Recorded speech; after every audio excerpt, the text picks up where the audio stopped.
ये 12 का चैप्टर है संबंध, जिसमें हम लोग इसका तीसरा पार्ट पढ़ते हैं। संबंध का कुछ प्रमुख प्रकार है, जिसके बारे में हम लोग जानेंगे।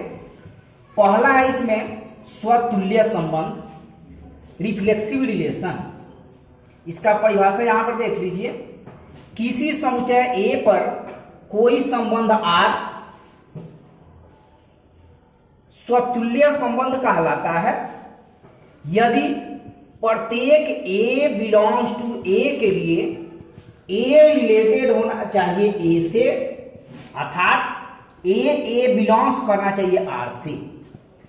इसका अर्थ हो गया कि A का प्रत्येक अवयव स्वयं से संबंधित होना चाहिए, स्वयं से रिलेटेड होना चाहिए। उसी संबंध को हम स्वतुल्य संबंध के नाम से जानते हैं। यहां पर एग्जाम्पल के द्वारा समझ जाइए, क्लियर हो जाएगा। यहां पर ए कोई समुच्चय है जिसका एलिमेंट है आपका 1 2 3 है, और यहां पर 3 को रिलेशन हम दे दिए हैं R2 R1 R2 R3। पहले का R1 के बारे में देखा जाए। R1 में तो R1 में देखिए, इसमें अवयव है 1 1 है, 2 2 है, 3 3 है। तो इस R1 में A का प्रत्येक अवयव एक स्वयं से संबंधित है, इसीलिए यहां पर R1 जो हो गया स्वतुल्य संबंध है। A पर R1 जो हो गया स्वतुल्य संबंध है।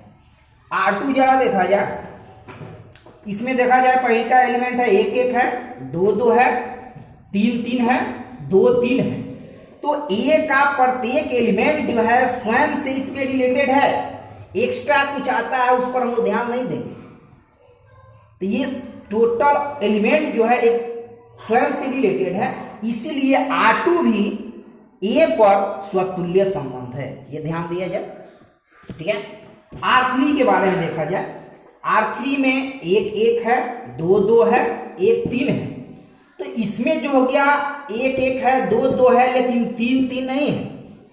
यानी कि A का 2 गो एलिमेंट स्वयं से रिलेटेड है, और लेकिन तीसरा एलिमेंट 3 स्वयं से रिलेटेड R3 में नहीं है, इसीलिए R3 समुच्चय A पर स्वतुल्य संबंध नहीं है। ध्यान दिया जाए इसमें। तो इसीलिए हम लोग लिखेंगे, ध्यान दिया जाए, यहां समझ जाइए। यहां R1 एवं R2 A पर स्वतुल्य संबंध है, ध्यान दिया जाए। और ये R3 लिखेंगे, R3 A पर स्वतुल्य संबंध नहीं है। ध्यान दीजिए, ये चीज हो गया, एग्जाम्पल से ये क्लियर हो गया, दिमाग में रखना है। दूसरा है इसमें सममित संबंध, साइमेट्रिक रिलेशन। ध्यान दिया जाए, इसका परिभाषा है यहां पर।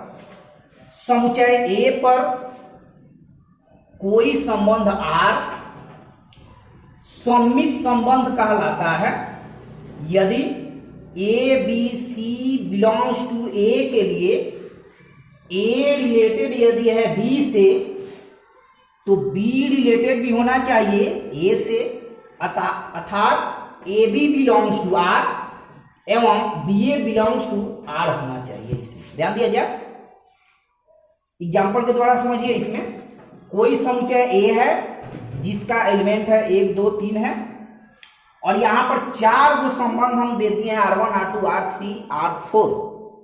अब इसमें हम लोग को देखना है कि कौन सममित संबंध है और कौन नहीं, ये चीज देखा जाए। तो सममित संबंध के बारे में हम अभी बताया है कि A B से अगर रिलेटेड है तो B भी A से रिलेटेड होना चाहिए, उसी को हम लोग सममित संबंध के नाम से जानते हैं। तो ध्यान दिया जाए, R1 में अगर हम देखते हैं इसमें, तो 1 2 से रिलेटेड है, तो यहां पर 2 भी 1 से रिलेटेड है, तो ये आपका हो गया सममित संबंध है। ध्यान दिया जाए। R2 है, R2 में देखा जाए 3 2 है, 2 3 है, ये रिलेटेड है। यहां पर 1 3 है, तो तीन एक भी एक दूसरे से रिलेटेड है, तो R2 भी आपका सममित संबंध हो गया। ध्यान दिया जाए। तीसरा है इसमें 2 1 है, 1 2 है जो रिलेटेड है, और यहां पर 2 2 है, तो ये भी आपका R3 जो हो गया, ये भी आपका सममित संबंध है, क्योंकि 2 2 ये ए भी हो गया, तो 2 2 से रिलेटेड हो जाएगा, फिर 2 2 से भी क्या हो जाएगा, रिलेटेड हो जाएगा, तो इसीलिए R3 भी आपका जो हो गया ये आपका सममित संबंध है। R4 में यदि देखा जाए, यहां पर ध्यान दिया जाए 3 2, तो 2 3 से रिलेटेड है, लेकिन यहां पर है 1 3 है, तो इसमें 3 1 कहीं पर नहीं है एलिमेंट, इसीलिए R4 जो हो गया सममित संबंध नहीं है। ध्यान दिया जाए। और तो हम लोग लिख सकते हैं यहां पर, ध्यान दिया जाए, R1 R2 R3 A पर सममित संबंध है। ध्यान दिया जाए। और दूसरा है इसमें तथा, ध्यान दिया जाए, क्योंकि R4 के बारे में यदि देखा जाए तो ध्यान दिया जाए 2 3 बिलोंग्स करता है R से, ठीक है, तो यहां पर 2 3 भी बिलोंग्स करता है R से। आगे देखा जाए इसमें 1 3 जो है बिलोंग्स करता है R से, तो हमारा 3 1 भी बिलोंग्स करना चाहिए R से, लेकिन ऐसी बात नहीं है यहां पर देखा जाए। लेकिन यहां पर हम लोग लिख सकते हैं, लेकिन 3 1 नॉट बिलोंग्स टू, ये हो गया आपका R4, सब R4 में डाल सकते हैं। तो यही जो हो गया 3 1 R4 से बिलोंग्स नहीं करता है, इसीलिए ये आपका सममित संबंध नहीं है। इसीलिए लिखेंगे R4 जो हो गया A पर सममित संबंध नहीं है।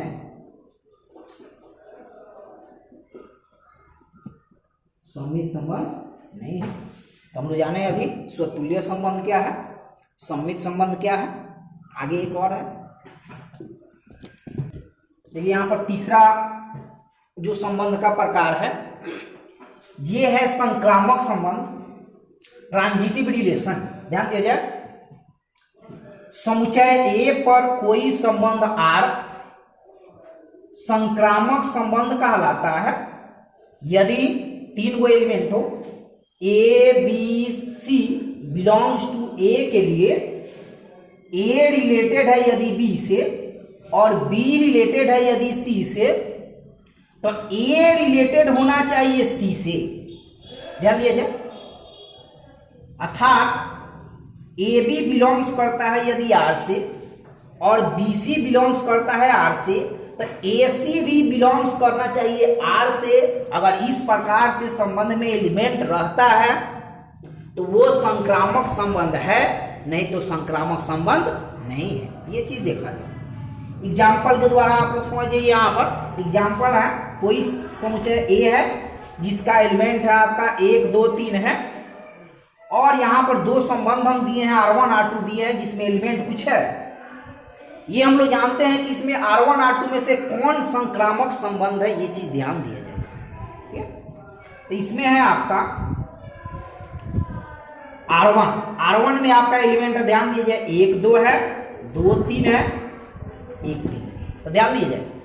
यहां पर जो हो गया, मान लीजिए इसको AB मान लेते हैं, तो ये AB है रिलेटेड है, ये BC रिलेटेड हो गया, C चेंज हो गया, तो क्या AC यहां पर रिलेटेड नहीं है? यहां पर ध्यान दिया जाए, 1 2 से रिलेटेड है, 2 3 से रिलेटेड है, तो यहां पर 1 3 से भी रिलेटेड है, यानी R1 जो हो गया समुच्चय A पर ये संक्रामक संबंध है। उसी तरह से R2 में अगर देखा जाए तो यहां पर 1 2 से रिलेटेड है, 2 3 से रिलेटेड है, लेकिन 1 3 रिलेटेड नहीं है, इसीलिए R2 जो हो गया समुच्चय A पर संक्रामक संबंध नहीं है। R2 को संक्रामक संबंध होने के लिए क्या चाहिए, ये चीज ध्यान दिया जाए। 1 2 से रिलेटेड है, 2 3 से रिलेटेड है, तो यहाँ पर 1 से 3 भी रिलेटेड होना चाहिए, तब जा करके R2 जो हो जाएगा आपका संक्रामक संबंध होगा।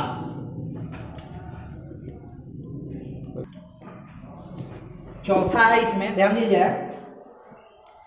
किसी समुच्चय पर तुल्यता संबंध हमेशा देता है ये टॉपिक जो है, और इससे रिलेटेड से क्वेश्चन हमेशा देता है आपका equivalence relation on A set. ध्यान दिया जाए, तुल्यता संबंध आखिर क्या है ये चीज हम लोग जानते हैं। कोई संबंध R समुच्चय A पर तुल्यता संबंध कहलाता है यदि R, देखिए यहां पर रोमन नंबर 1 में स्वतुल्य होना चाहिए, 2 में सम्मित होना चाहिए, और तीसरा संक्रामक होना चाहिए। ध्यान दिया क्या, तो तुल्यता संबंध का अर्थ हो गया कि तुल्यता कोई संबंध R तुल्यता संबंध तभी कहा जाता है जब वो R जो हो गया तीनों संबंध उसमें प्रेजेंट होना चाहिए, यानी कि R जो है स्वतुल्य संबंध भी होना चाहिए, R जो हो गया सम्मित संबंध भी होना चाहिए, और R जो हो गया संक्रामक संबंध भी होना चाहिए, तब जाकर के R को तुल्यता संबंध के नाम से जानते हैं। इसके बाद और सब है, जितना भी ये टॉपिक हम बता दिए हैं इस टॉपिक पर अब एग्जाम्पल हम लोग देखेंगे कि एग्जाम्पल जो दिया रहेगा, क्वेश्चन जो दिया रहेगा, उसको हम लोग कैसे जांच करेंगे कि कौन उसमें स्वतुल्य संबंध है, कौन उसमें सम्मित संबंध है, कौन संक्रामक है, और कौन उसमें तुल्यता संबंध है। ये सब चीज हम लोग एग्जाम्पल के द्वारा कल समझेंगे। आगे बस यही तक।